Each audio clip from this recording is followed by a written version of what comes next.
So Rick Gray is from the FDA, and he's going to be talking about emergent behavior resulting from incorporating cellular uncertainty in spatial heterogeneity. Great, thank you. So I've completely rearranged my talk, so I'm going to set a timer because I'll probably not be on time. As some of you may or may not know, Prof. Patmanathan from FDA, great colleague of mine, was invited to talk. FDA approved his talk. I was invited to talk. FDA approved my talk. 2 months ago, came back and said, we're having budget problems. 2 people can't go on international travel. Well, you approved it 6 months ago. What's the problem? Anyway, someone made the decision that I should come and come next time. So anyway, thank you for inviting me very much. I've known Steve and Gary and Richard for a long time. But this was the talk, or this is a slide that represents Prof's talk that you will not hear.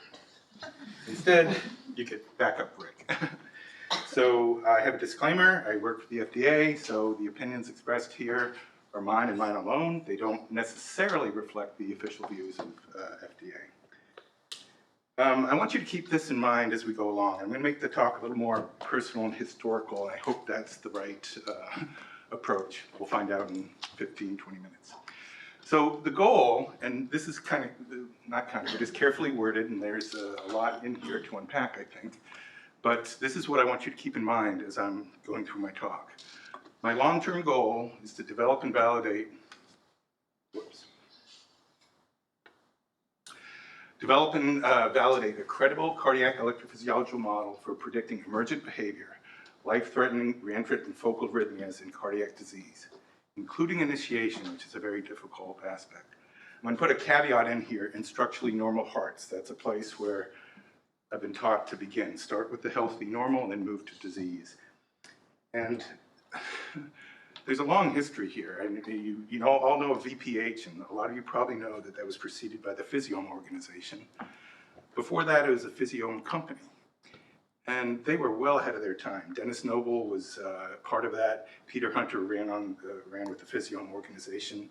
I don't know if Peter was part of the Physiome company or not, but Ray Winslow and Jeremy Rice, some very bright guys were there. They developed CellML, which is a markup language, which is well ahead of its time. In the mid-90s, they had whole heart simulations of drug-induced torsades arrhythmias.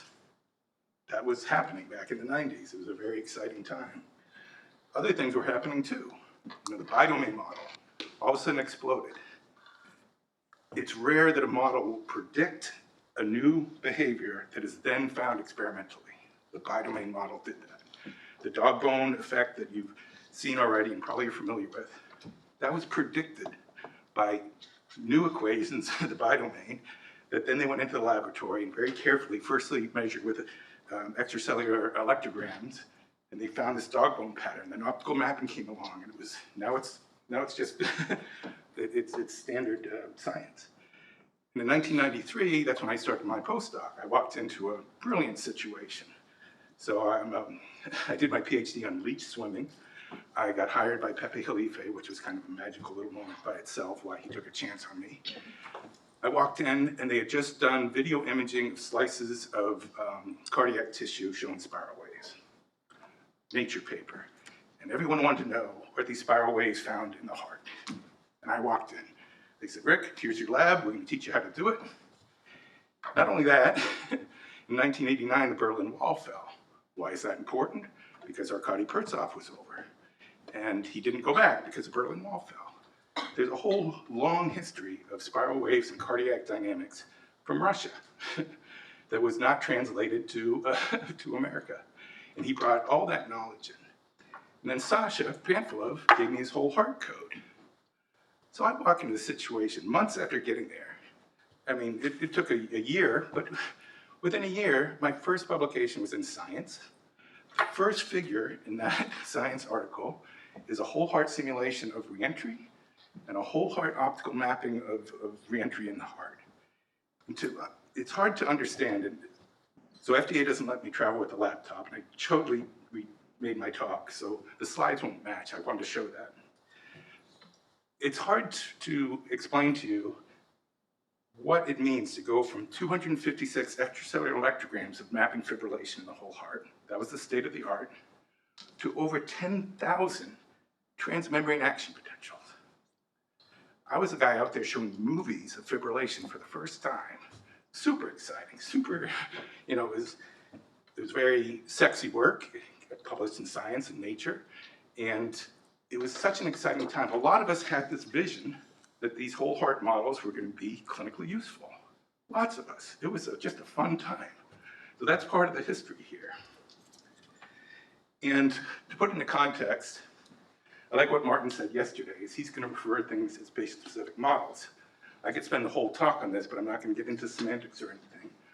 But I don't want you to take my word for it, but my interpretation is the framework that I'm working on feeds both into digital twins for individual patient care and to in silico clinical trials. And I don't want to spend time on that because I'm really rushed here. But that's my take on this. Part of the reason I gave you that history is because I personally, sorry, Steve.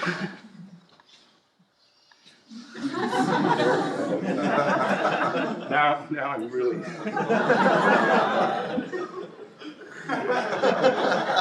Uncertainty in operating systems is something I haven't worked out. There's nothing embarrassing on there. So I personally had a paradigm shift. Modeling has been integral from cardiac EP from the very beginning. I'm not going to go back to 1960, but my experience in 1993 is indicative of that. The models back then, no UQ, enormously helpful. They drive our understanding of what's going on. And that is fantastic. They're great for hypothesis testing. They're great for looking at what if and all the theoretical possibilities. A less sexy part of my career, but equally magical, is when Prof. Monathan joined my lab in 2013. And I'll get into that quite a bit, but that's responsible for my paradigm shift. Prof came, I hired him to do whole heart simulations. I think he had worked with Blanca and he helped develop the Chase code. He was super overqualified for what I needed him for. He came in and he had a vision. We have a paper from 2013.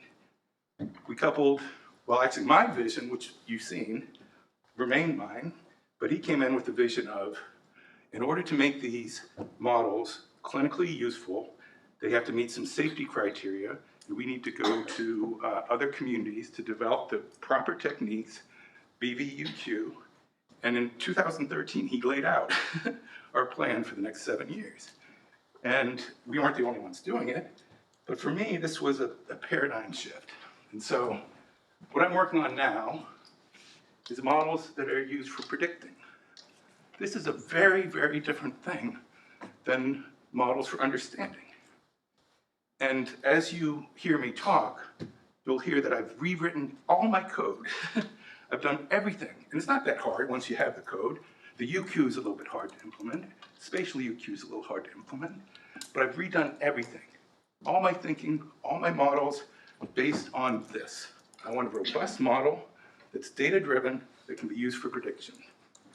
I want to validate it in the proper way, calibrate it in the proper way, et cetera, et cetera. So Prof and I, our work kind of culminated together in 2020. We're still working together a little bit, but where we crossed paths was from 2013 to 2020. Not when we crossed, but when we really were working together every day. And it culminated in this paper. So there are a number of papers along the line.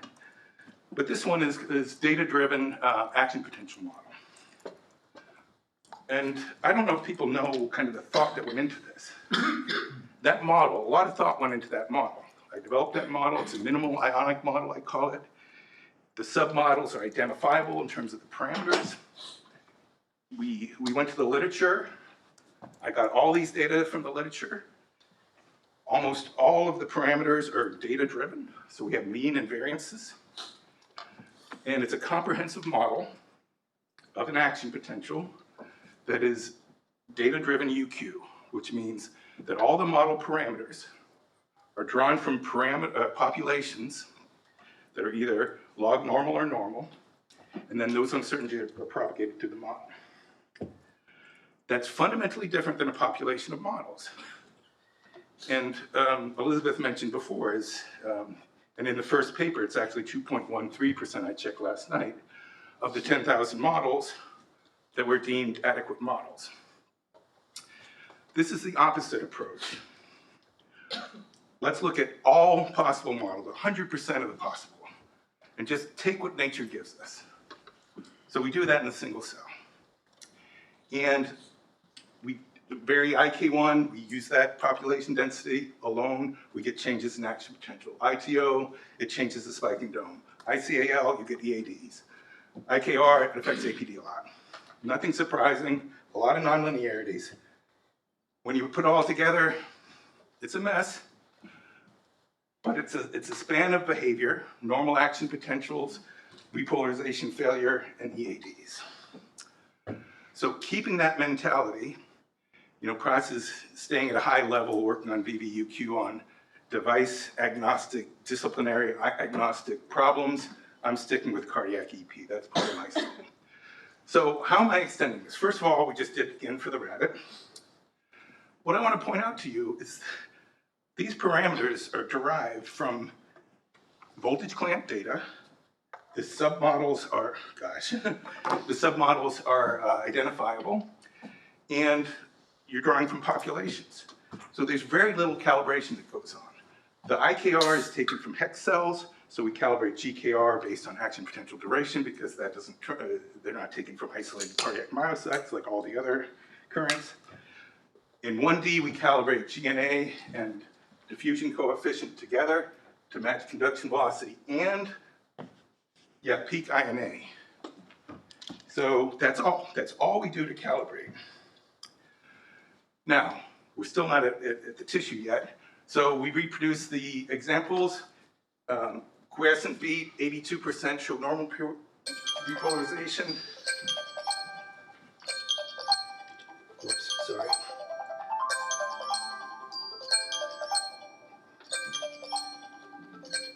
Sorry about that.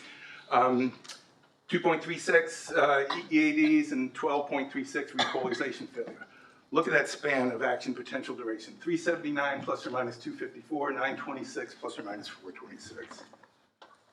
So I'm going to cut to the chase a little bit because I do want time for discussion. The most important thing to realize is that we assume that all the cells in the rabbit world come from one population. And that's a population that's based on all the data we have. Each parameter has their distribution. We're pulling from many parameters for an individual cell. Here's the key, is for one cell, we pick out its model parameters and we put it at site 1. That's a unique parameterization. We take cell 2, another unique parameterization, at site 2, et cetera, et cetera. So by the time we're done, in a 4 by 1 centimeter sheet, we have 175,000 unique cell models in one piece of tissue. I call that an instance, and we're kind of doing virtual experiments now. So, time is really short. So, when the cells are uncoupled, the same 700 cells that show all this behavior, when you couple them in a cable, this is what happens. This is uniform pacing, they all recover together. You couple them in the other direction, same thing. Not terribly surprising, but the amount of what's happening here is very surprising. All we did is we coupled the cells, and look what happens. All the craziness we saw in those cells goes away. These are things like we measure in the tissue. And if someone told me that tissue was made up of all these different cells, I wouldn't believe them. But I did it was a forward problem, and it's true. So time's running short, so I'm gonna go back to a question that was asked yesterday. And I think I understood the question, is how does APD dispersion influence spiral wave dynamics? Well, I got an answer for you. And it's not that hard. Every one of us could have gone home yesterday, plugged in APD distribution in the model, run the simulations with spiral waves, and look at 100 spiral wave simulations. Well, I did that. If anyone went home yesterday, in this thought experiment, do you think they put in a APD distribution of 30 milliseconds to infinity? That's what I put in, or that's what data that nature gave me. What happens? So the validation data set that I picked is here, and I won't have time to go into all of it, but there's good experiments on reentry in the rabbit heart. 100 spiral wave simulations, APD dispersion from 30 to infinity. The spiral waves are nearly identical. Nearly identical. This is one beat of one of the instances. Those are 100 instances of spiral wave dynamics over 1 second. Yes, they terminate at different times, but the cycle length, 126.4 plus or minus 0.2. We actually have a problem, is with all that variability, the dispersion in cycle length, the variance is less than the experimental, 130 plus or minus 11. You know, we're supposed to overlay these and do statistical analysis. It's a beautiful result, where you're within 5 milliseconds of the cycle length of the spiral wave. It's a stable spiral wave, it's 2 centimeters in core, but the variation is remarkably small. And in the interest of time, the message is that when you couple these cells in 2D, it's a discrete cell model, so that's one of the keys, is your APD dispersion, the spatial distribution of APD, goes down to very small numbers. This is 6, this is what our validation metric is. And we're left with a conclusion that I didn't want to come to. Flavio mentioned it yesterday. The thing that you don't want to fail in your validation is model form. That's the last thing you want to fail. That's what's failing. There's no doubt about it in my mind. It's the Laplacian operator is smoothing too much. And one of my validation metrics is the APD dispersion, which I didn't even talk about today. But I have a metric that I want to match. I fix that a priori, I'm not matching it. So I think we have a fundamental problem. I think the monodomain is restricted in its repolarization dispersion dynamics. And I like what Blanca said yesterday, let's focus on reality, don't get focused on the model. And I was so focused on the continuum model, monodomain, that you really got to look beyond that and see what is reality.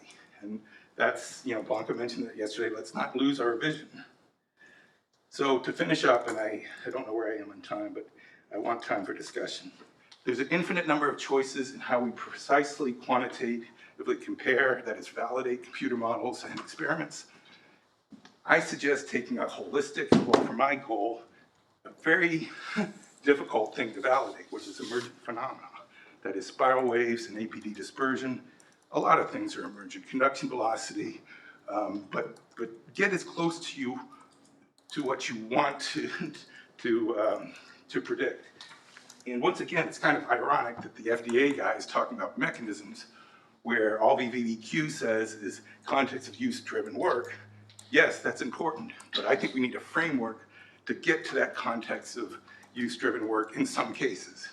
Some cases are well driven by that, but my goal is within 5 years is to have a virtual clinical trial where we're comparing drugs and devices. So that's how I'll end, and I hope we have a lot of discussion because I think I'm throwing a big, big flag at all of us who are monodomain modelers or bidomain modelers. So thank you for your time.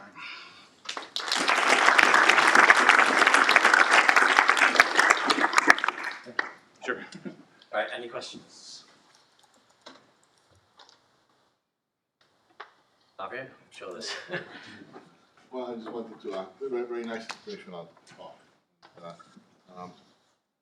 Yeah, so it's amazing that the dispersion can be so dramatic in some cases, like in the spiral wave, but when you were showing that the only movie that it worked in my talk yesterday, when you have alternance, you can see that between one point and another point, you have a really long and very short APD in a very small distance. So when you put in all those variations in the cells, they're going to homogenize, right? So then it has to be something else that produces this variation that we observe experimentally, but it's not produced. I'm not so sure. my interpretation is by throwing it into a random field, you don't know what your APD distribution will end up. And that's the repolarization dynamics are really what's going to be tugging on one another. So it's a very nonlinear system. So it's, which has some nonlinear effects. So I'm thinking about everything a whole new way. Is cell-based UQ means cell-based simulations, which means homogenization as dx and dy go to 0 doesn't make sense. And there's so many nuances, the devils are in the details, that I could talk a long time about alternans and why you may or may not see them. But what I think is the intrinsic variation model differences spatially is another factor that will influence discordant alternans, just like any asymmetry would. And so I think it's a whole ball game that we have to think about. Gary? Yeah, on the cell level, I mean, I love it all, but you treated kind of every parameter's variance independently. And we know there's some more structure there. And also, I guess you've treated the kinetics of the channels the same as the conductances, where we've kind of got circumstantial evidence that a lot of the apparent variation in kinetics is actually experimental artifacts varying cell to cell. So, in essence, I think it's even worse. I think there's less variation cell to cell, which means there's even more to explain at tissue. Yeah, and there are some nuances here that are a lot related to the paper in 2020 that we can get into. So the way I actually formed the model was, I think, a little bit intelligent. The time constants are not voltage dependent. There are specific identifiable gating protocols that you can get. The activation gates, the inactivation gates, and using IV curves, getting GNA or something. Yes, there's some crosstalk. When we have data from the same bunch of cells, then we can do some cross correlations. And that is a reason why IK1 is treated a little bit differently. Because there's cross correlation, I don't do independent parameters. I keep a fixed set of parameters and I modify GK1 only. Gary's on the route of doing all the protocols quickly in a single cell.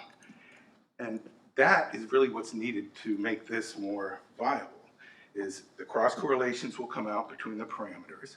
You get the population you're measuring from.